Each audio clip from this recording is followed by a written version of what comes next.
chẳng miên đầm lầy khuôn ai nhưng trừ té ai đầm lầy khuôn ai ban phục mai vô nông lục đọc thế ai đầm lầy tam cào chẳng phục mai vô nông lục đọc thế xong mưa clip này bị đàm đào chọn nè đàm bày ao dương miên đầm lầy khuôn ai đầm lầy phút tam cả kịch nâng ca ni dê đã bỏ dương nâng tùng vơ đã bỏ dương đã như sờ bài chẳng xong mai phục mai vô nông lục đọc thế kịch pi đầm lầy khuôn ai đã như sờ bài pruốtបើសិនជាយើងមានតម្លៃខ្លួនឯងពងពោះការគិតរបស់យើងការនិយាយរបស់យើងការលក់ដូរធ្វើអ្វីក៏ដោយគឺយើងមានតម្លៃស័ក្តិសមឧទាហរណ៍ថាបងប្អូនដែលមានតម្លៃខាងខ្លួនឯងយើងដូចថាយើងជាអ្នកជំនាញម្នាក់ធ្វើអ្វីមួយអញ្ចឹងយើងចេះឲ្យច្បាស់យើងនឹងមានតម្លៃគេនឹងគោរពស្រឡាញ់ហើយយើងចេះមានចិត្តមេត្តាធម៌យើងចេះគោរពស្រឡាញ់គ្នាទៅវិញទៅមកឧទាហរណ៍ថាយើងជាអ្នកជំនាញខាង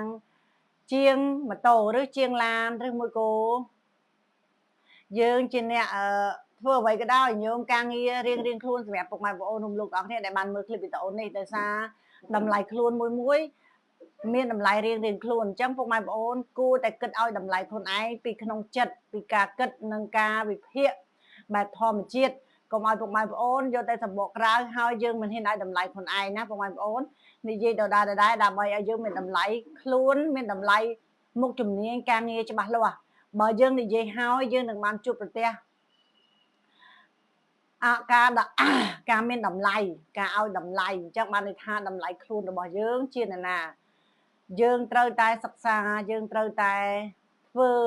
ខ្លួនឲ្យមានតម្លៃស័ក្តិសមនឹងពាក្យថាមានតម្លៃអញ្ចឹងពុកម៉ែបងប្អូនទាំងគ្នាគ្រាន់តែជឿលើខ្លួនឯងតែយើងមានតម្លៃអញ្ចឹងយើងចេះជួយបងប្អូនរួមលោកទាំងគ្នាណាពេលមានអីយើងចេះជួយពេលយើងធ្វើដំណើរទៅណាមកណាអី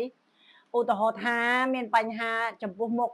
នឹងហើយគឺយើងមានតម្លៃដែលគាត់គោរពស្រឡាញ់យើងបំផុតណាបងប្អូនរួមលោកទាំងគ្នាព្រោះជីវិតយើងម្នាក់រស់នៅយើងកុំប្រកាន់ហើយយើងកុំឲ្យតម្លៃខ្លួនឯងទាបគិតថាខ្លួនឯងអត់មានលុយគិតថាខ្លួនឯងគ្មានអ្វីគ្រប់យ៉ាងដូចគេយើងត្រូវឲ្យតម្លៃថាយើងគេមានអីយើងមាននឹងដូចគ្នាព្រោះតម្លៃនៅលើចិត្តនិងការគិតរបស់យើងធ្វើឲ្យរាងកាយរបស់យើងខាងក្រៅនឹងទទួលយកដោយងាយស្វាយអញ្ចឹងច្បាប់ធម្មជាតិឲ្យយើងចេះឲ្យតម្លៃខ្លួនឯងនឹងការគិតនឹងការវិភាគខាងក្រៅកុំហេតុផលច្រើនទោះជាលំដាប់ណាអ្វីយ៉ាងណាក៏ដោយឲ្យតែយើងហ៊ាននិយាយខ្លួនឯងបញ្ចេញខ្លួនឯងការគិតខ្លួនឯងថាយើងមានតម្លៃខ្ពស់យើងមានតម្លៃលំដាប់ណាអញ្ចឹងពេលវេលាឬមួយច្បាប់ធម្មជាតិនឹងឆក់អ្នកដែលឲ្យពុកម៉ែបងប្អូនឲ្យយើងមានតម្លៃដូចគ្នាអញ្ចឹងតម្លៃគឺលើការគិតការពិចារណាការនិយាយរបស់យើងគិតល្អនិយាយល្អធ្វើល្អជីវិតបានផលល្អអញ្ចឹងដូចគ្នាពុកម៉ែបងប្អូនណាបើសិនពុកម៉ែបងប្អូនគិតថាខ្លួនឯងមានតម្លៃគ្រប់គ្រាន់ហើយយើងនឹងមានតម្លៃពុកម៉ែបងប្អូននឹងឃើញយើងមានតម្លៃជាដុំដែលឆក់សម្រាប់ការងារផ្សេងដែលយើងគិតទៅចេះជួយគ្នាចេះស្រឡាញ់គ្នាណាយំវាចេញមកវាលេចធ្លោរបៀបយើងមានតម្លៃតែម្ដងអត់អាចអ្នកណាមកមើលងាយយើងទោះជាគេមើលងាយជារឿងរបស់គេយើងកុំខ្វល់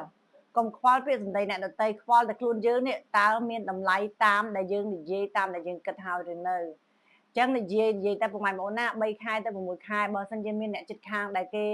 និយាយដើមយើងដែលគេមិនពេញចិត្តយើងគេអត់ឲ្យតម្លៃយើងកុំឈឺចាប់ព្រោះនេះជាច្បាប់ធម្មជាតិងាយស្វាយគាត់តែងតែអត់យល់គាត់និយាយចឹងឯងដែលគាត់យល់គាត់អត់ហ៊ាននិយាយទេអញ្ចឹងមកគាត់និយាយពីយើងគាត់អត់តម្លៃវិញទេបងប្អូនណា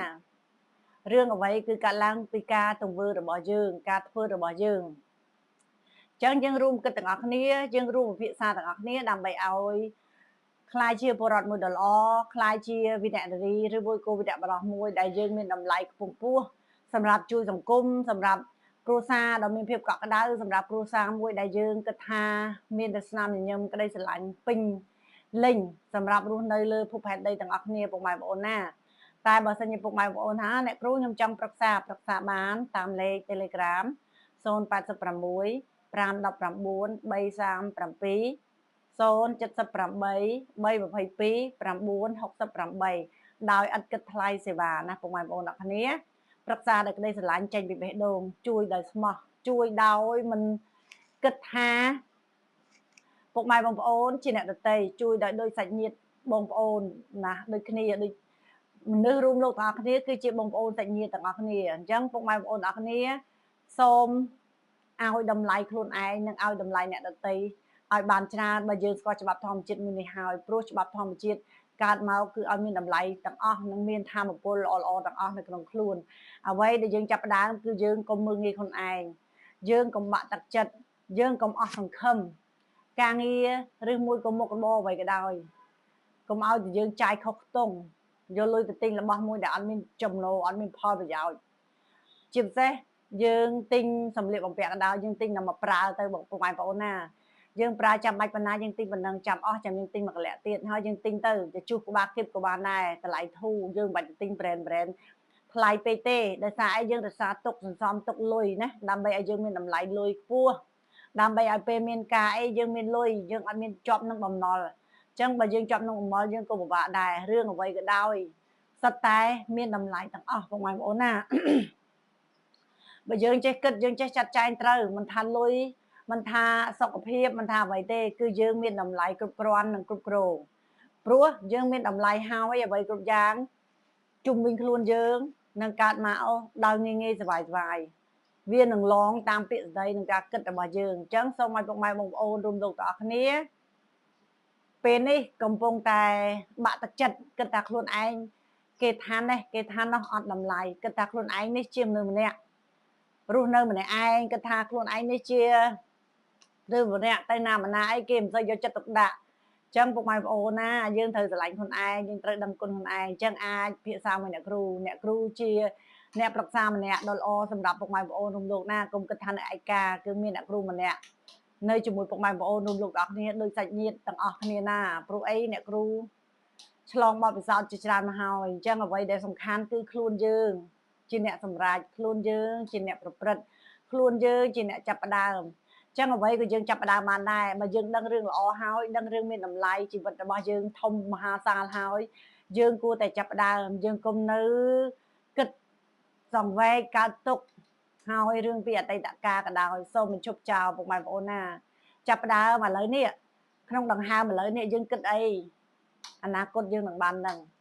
យើងកុំខ្វល់ពីម្សិលមិញយើងកុំខ្វល់ពីថ្ងៃស្អែកខ្វល់ពីឥឡូវតែយើងគិតអីសុបាយចិត្តតែយើងធ្វើអីឲ្យយើងនឹងរីកចម្រើនអភិវឌ្ឍខ្លួនព្រោះសម័យនេះ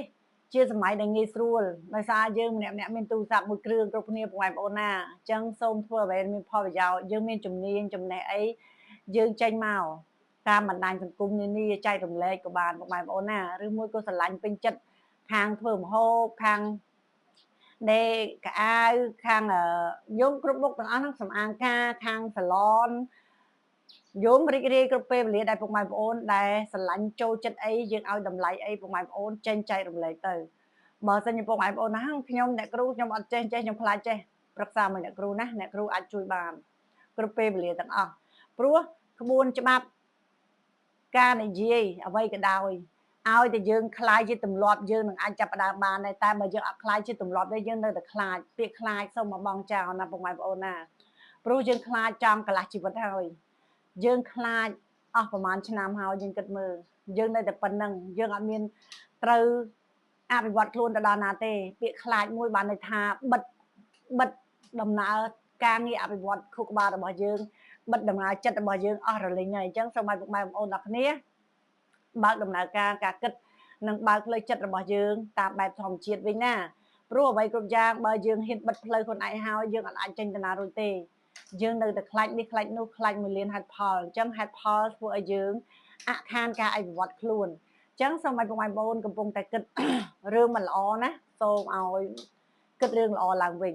អ្វីគ្រប់យ៉ាងគឺការចេញពីចិត្តនិងការគិតរបស់យើងដែលងាយសប្បាយចឹងអ្នកគ្រូក៏សូមអរគុណនិងសូមជូនពរឲ្យពុកម៉ែបងប្អូនទាំងអស់គ្នាដែលបានមើលคลิปនេះហើយសូមចែករំលែកបានច្រើនណាដើម្បីឲ្យពុកម៉ែបងប្អូនរួមលោកផ្សេងទៀតឲ្យគាត់បានឃើញនិងបានដឹងការឲ្យតម្លៃខ្លួនឯងផងពេលខ្លះគាត់ចេះដែរតែពេលខ្លះគាត់អាចភ្លេចមួយរយៈ